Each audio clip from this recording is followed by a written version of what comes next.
Ассалаумағалейкум. TikTok және Instagram менің достарым. Қалайсыңдар, амансыңдар ма?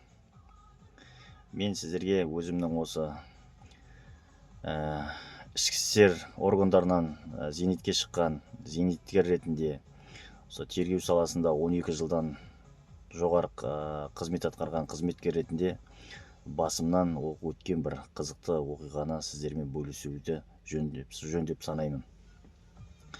Менің парақшама тіркеліп отырыңдар, сосын лайк басып отырыңдар. Осы тергеуші болып жұмыс жасап жүрген кезімде бір күні жұмыста кабинетте отырсам, сол түскі мезгілдерден кейін бастығым шақырады. Маңғыстау кабинетке келіп кет дейді. Менің есімім Маңғыстау болады. Содан кабинетке барсам, бір келіншек отыр екен. Мен қарайлас.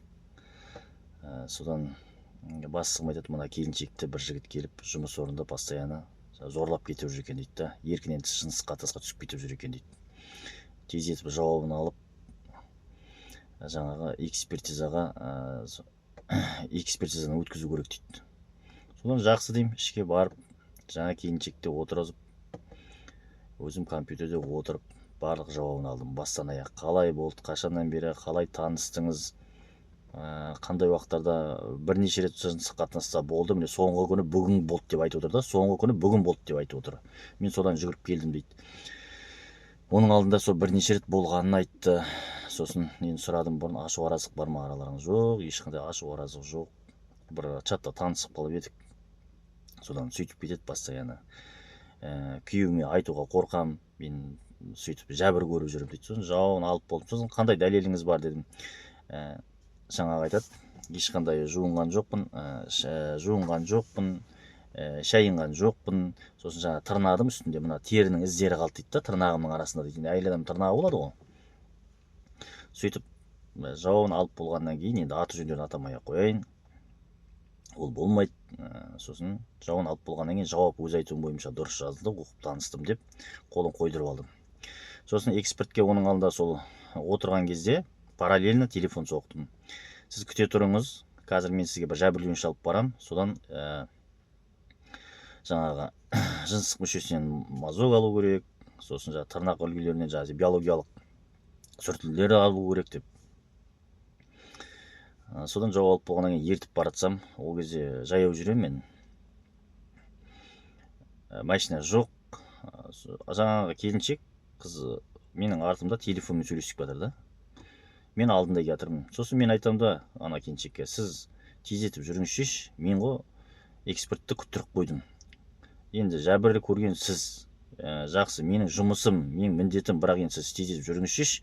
Сіз бір жәбір көрмеген адамдай неге әркіммен телефонмен сөйлесіп жатсыз? Уақыт өтіп жатыр, тездетейік деп. Содан жүрегімде бір күдік туындады. Неге бұл бүйтіп жатыр екен деп. Содан экспертқа апарып кіргізіп, сол жерде жаңағы эксперт мазогын алды, тырнақтарын қиып алдық. Сосын бәрін алғаннан кейін пакетке салып, жаңағы келіншекті жібердім да, өзім полиция басқармасына өзім кабинетіме кетіп, манаға заттай дәлелдемелерді алып бардым. Ішке апарып, сейфке салып қойдым, кешкі мезгіл еді. Сосын ертесіне жаңа айтқан адамны ұстап, жедел уәкілдер алып келді. Сосын жауабын алдым. Ол жігіт айтады, мен өз еркіммен болып жүрмін дейді да, өз еркіммен болып жүрмін, неге өйтіп арыз жазып отыр екен деді. Сосын мен сұрадым ол жігіттен, қалай болды вообще? Бір чатта таныстық, содан бері осылай арамызда жаңа махаббат пайда болды. Осындай жерде кафеге барғандарымыз бар. Сосын сұрайын ғой, ол кафеде сізге кім қызмет көрсетті? Бір қыз баланы айтты, аты жөні пәленше деген қыз бала. Жақсы. Сосын тағы қай жерде кездестіңіз? Сосын бір 2-3 айға бір квартираны жаңағы Малосемейкіде бір жалдамалы пәтерді алдық дейді да, квартираны ұмытып қалдым, бірақ квартираның иесі пәленше деген деп атын айтып отыр. Сосын жауабын алып болғаннан кейін жаңағы сосын сұрадым, ол үйіне де барып жүрмін дейді да. Сосын не керек, үйіне барып жүрмін дегесін, үйінде қандай заттар бар, бәрін сұрап алдым. Ана жігіт айтып отыр, пәленше бар, түгенше бар деп. Жауабын алып қол қойдырып алдым. Сосын менде уже күдік туындай бастады. Сосын баяғы кафеге бардым. Кафеге барсам, банағы бұларға қызмет көрсеткен қыз жұмыстан шығып кетіпті. Ол қызды таптым. Ол кәмелетке толмаған қыз болып шықты. Ол сөйтіп зорға деп шешесіне көндіріп айтып алып келдім. Действительно бір екі постоянно келеді, соларға мен қызмет көрсеттім деп түрлерін танып отыр. Фотокарточкамен жаңа тануға ұсынып едім, танып отыр. Уже жігіттің айтқан сөздері рас, уже күдік туындап жатыр. Енді былай айтқанда адамның тағдыры тергеушінің қолында, оны бір жақты тергесең, біреу тектен-тек сотталып кетуі мүмкін. Тек анау арыз жазды, мынау дұрыс емес деп қарауға болмайды тергеуші болған кезде. Содан не керек? Баяғы жаңа жалдамалы квартираны іздедім. Оны таба алмадым. Сосын жаңағы сол микрорайонның участковыйына телефон соқтым. Списокте қандай жалданатын үйлер бар деп. Жаңа адамның атын айтып едім, сразу таныды, участковыйларды біледі ғой, списогі бар жалдайтын. Осындай деп. Сосын номерін алып ол кісіге соқтым. Келем деді. Бұл полиция басқармасына шақырып жауабын алдым. Айтты, бір мен енді ұмытып қалып отырмын дейді, үлкен адам екен. Бірақ 2-3 айға бір алды адамдар сол жақта кілтті жалдап тұрған жоқ. Сол жалпы кілтті алды, 2-3 айға алды дейді да менен. Енді өз жігіттің жауабы расталып келе жатыр мына жерде. Сосын жігіт енді сол кезде айтқан жоқ, қосымша жауапқа шақырдым жігітті. Тағы бір мән-жайлар анықталды. Қосымша жауап алғанда жігіт айтады, біз деген күйеуіне ұсталып қалдық дейді. Қалай ұсталып қалдыңыз?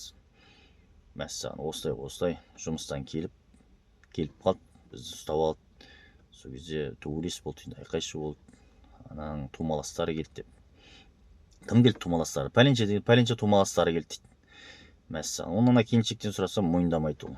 Ана күйеуін шақырдым, ол мойындамайды. Күйеуі де бұрын қателеспесем, осы қыз ұрлап сотталып келген. Мәссаған керек болса, содан не болды енді? Сосын жаңағы айтқан тумаластарын шақырдым, біреуін шақырдым. Келді. Сосын сұрап отырдым, намаз оқиды екен. Жайлап сұрап отырдым. Енді оған қазір қойсам, ол мойындамайды ғой, ештеңені. Айтпайды.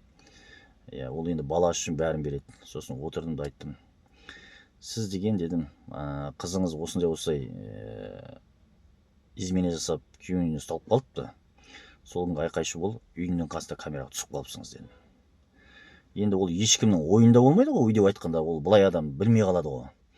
Тұрды да тарс етіп, осындай болды деп шешесі айтып берді шындықтың бәрін. Сол жерде шешесінің жауабын алып, шындықты болған. Бұрында да айқай жауабын алдым. Содан іс тоқтатылды. Не керек, дәлелденбейді. Бірақ ана келіншек мойындамайды до конца. Бұл жерде енді мен мынандай қорытындыға келдім. Мынандай қорытынды. Ана күйеуін ұсталып қалғаннан кейін, күйеуі менімен тұрасың, немесе ананы отырғызасың. Или менімен ажырасасың, или ананы отырғызасың. Сосын мынаны қайттан жертваға жіберіп отыр да. Сол барып, мұны әдейі жаңа тырнап, үстін говудаға келіп отыр. Сондай ақыл айтқанда бәрін. Менің осындай бір адамдарда қазір дейтін жаман азып кетті. Ештеңеден тайынбайды. Сол себептен құрметті менің көрермендерім, менің TikTok оқырмандарым, менің Инста оқырмандарым, маған тіркеліңдер. Мен осы парақшада қызықты оқиғалар айтам. Сіздерге алдағы уақытта өздеріңізге керек болатын заң жүзінде кеңестер айтам. Осыны салып отырам. Менің парақшамды тіркелгендерің болсаңдар, оқып шығыңдар. Әртүрлі қызықты тексттер салғанмын жазып. Бұдан да басқа қызықтар көп. Ал жақсы сау саламаттар болыңыздар. Менің парақшамды тіркеліп қарап отырыңыздар, қолдап отырыңыздар. Мен адвокатпын, Ақмола облыстық адвокаттар алқасының мүшесімін. Жаңада айтып кеттім ғой, есім Маңғыстау болады. Ішкі істер органдарында 25 жыл жасап, соның ішінде тергеу саласында 12 жыл қызмет жасап, зейнетке шықтым. Енді мына көп басқа елдің адамдары таңғалып отырады. Мынау жап-жас жігіт қалай пенсияға шықты деп. Бізде Маңғыстауда экологиялық жағдайға байланысты бір жыл 6 ай болып есептеледі. Бір жыл 6 ай болып есептеледі. Сонымен қатар жаңа өткенде де айтып жатырмын курс туралы. Болашақ өзінің мамандықтарын осы тергеу саласында байланыстырамын дейтіндерге бұйырса курс жариялаймын. Сосын мен мына болашақ қазіргі тергеп атқан тергеушілерге айтарым. Объективті қараңдар. Біреудің тағдыры ойыншық емес. Бұл жағдай менде бір рет болған емес, бірнешеу болған. бірнеше болған. Оның бәрін алдағы уақытта айтып беремін. Адамдар бір-біріне жала жабады. Дүния үшін, басқа үшін қазір адамдар қорқып қойды бір-бірінен. Сол үшін болашақ қазірге жасап жатқан тергеушілерге де айтатыным бар. Объективті қараң. Анау арыз жазды екен, мынау кінәлі деп біреуді тектен-тек әділетсіз соттап жіберуге болмайды.